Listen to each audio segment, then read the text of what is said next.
Ukraine पर हमले को लेकर रूस का प्लान का सनसनीखेज खुलासा हुआ है। अमेरिकी खुफिया एजेंसी का दावा है कि रूस जंग शुरू करने के लिए अपने ही सैनिकों पर हमला कर सकता है।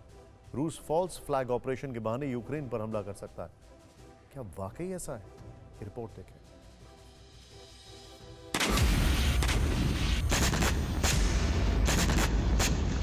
युद्ध होगा तो महायुद्ध होना तय है।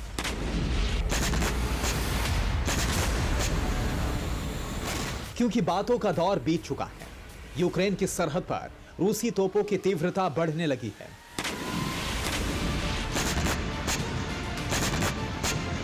बातचीत का हर रास्ता बंद होने के बाद पुतिन का सब्र जवाब देने लगा है। इस बीच एक बेहद सनसनीखेज खुलासा हुआ है।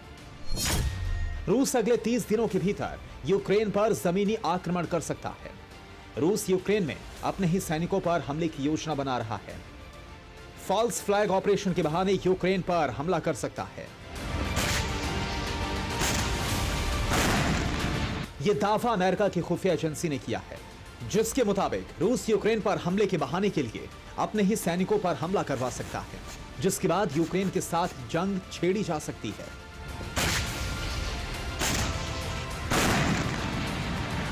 The Russian government is preparing for an invasion in Ukraine that may result in widespread human rights violations and war crimes should diplomacy fail to meet their objectives. As part of its plans, Russia is laying the groundwork to have the option of fabricating a pretext for invasion. And we've seen this before. We saw this before leading up to 2014, just to note. America का तो यहां तक दावा है कि रूस ने false flag operation के लिए अपनी फौज के एक गुट को ट्रेनिंग देनी शुरू कर दी है। इन सैनिकों को बेहद खतरनाक संकट से निपटने की ट्रेनिंग दी जा रही है। We do have information that indicates that Russia is already working actively to create a pretext for a potential invasion, for a move on Ukraine. In fact, we have information that they've pre-positioned a group of operatives to conduct what we call a false flag operation. करीब 2 महीने से रूस के border पर रूस की 1 लाख से ज्यादा फौज मोर्चा संभाले हुए है। इसके साथ ही रूस के टैंक, तोपों और मिसाइलों तक की तैनाती हो चुकी है। यूक्रेन को धमकाने के लिए रूस हर दूसरे दिन एक्सरसाइज कर रहा है।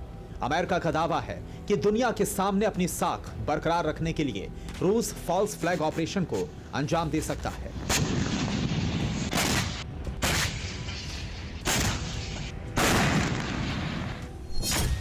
फॉल्स फ्लैग ऑपरेशन यानी जब किसी देश की तरफ से या किसी एजेंसी की तरफ से कोई कोवर्ट ऑपरेशन चलाया जाता है। इस ऑपरेशन का दोष किसी दुश्मन देश को दिया जाता है।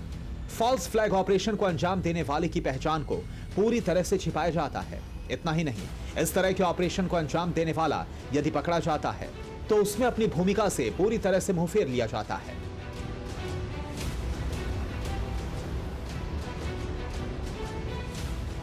अपने ही सैनिकों पर खुद के हमले का इल्जाम दूसरे देश पर लगाकर हमला किया जा सकता है। लेकिन सवाल यह है कि रूस क्या इस तरह की घटना को अंजाम दे सकता है?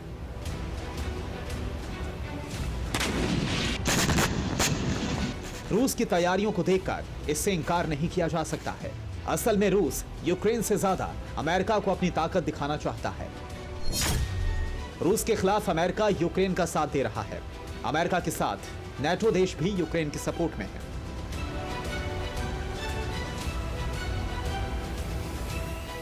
अमेरिका यूक्रेन को भी नेटो का सदस्य बनाना चाहता है, जबकि पुतिन इसके सख्त खिलाफ है।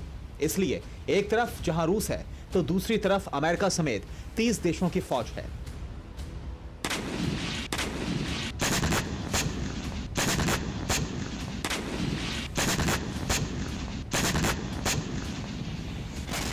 सवाल यह है, क्या पुतिन आधी दुनिया से दुश्मनी का जोखिम मोल ले सकते हैं? क्या युद्ध के हालात में रूस को भीषण आर्थिक संकट का सामना नहीं करना पड़ेगा?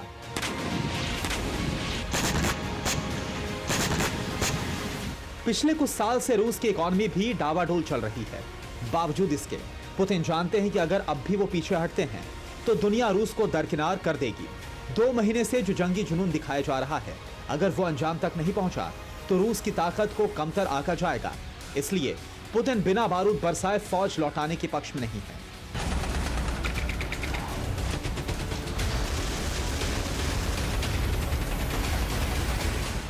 लेकिन ताकतवर मुल्कों की जिद ने यूक्रेन जैसे छोटे से देश को हलकान किया हुआ है।